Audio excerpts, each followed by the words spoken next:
One of the hardest parts in cartography is picking the right color for your data symbology.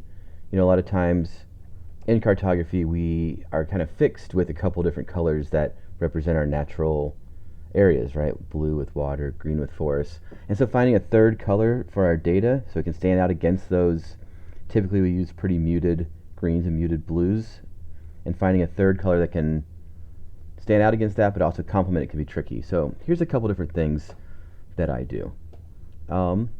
Before we've used this Canva color wheel, right? So if I go back to my map and let's just grab this green and use that as our baseline. So we'll just kind of go with a darker version of it here, right? We'll grab this color property, grab this hex code, go over to Canva and copy it here. And we can see in doing so, there's our green. Our blue kind of matches the blue of our ocean, and this is the third color that would match in that triadic color scheme. So we'll copy that and we'll bring it over and see what that looks like.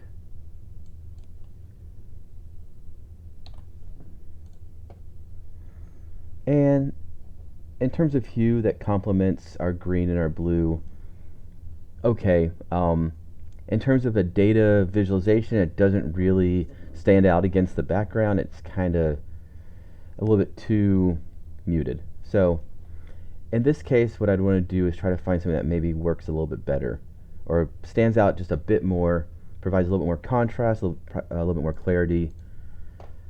So, I could go here and I could take this green, or say I wanted something kind of the same kind of fuchsia rose type of family, right? I extend it out to try to find something with more contrast, but then in doing so, it changes these values, so now it's hard to make that visual comparison.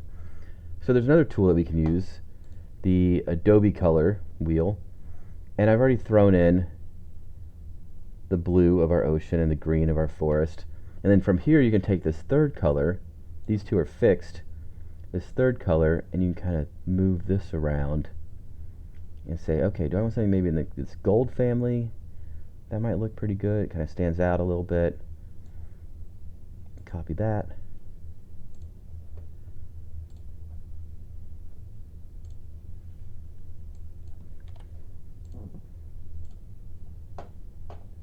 That looks okay. But I think I'd like something more kind of within that fuchsia area, right? I don't really want something that's like this saturated, but maybe something that's like more around there. That looks pretty good.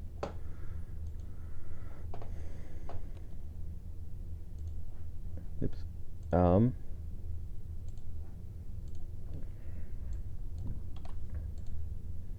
Yeah, I think I'll go with that.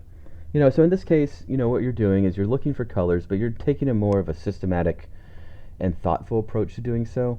Exploring some different tools like the Canva color wheel, which is a little bit more prescriptive or a little bit more restricted. The Adobe color wheel, and I'll link both these in the instructions, has a little bit more flexibility. You can play around with it a little bit more. I kind of like that, actually. I'll go with that. And that gives you, a systematic way to go through your color options and a little bit more of an informed way, so you're not just like opening this up and just hitting random buttons to see what it looks like, and getting to the process where you're maybe a little frustrated or just kind of a little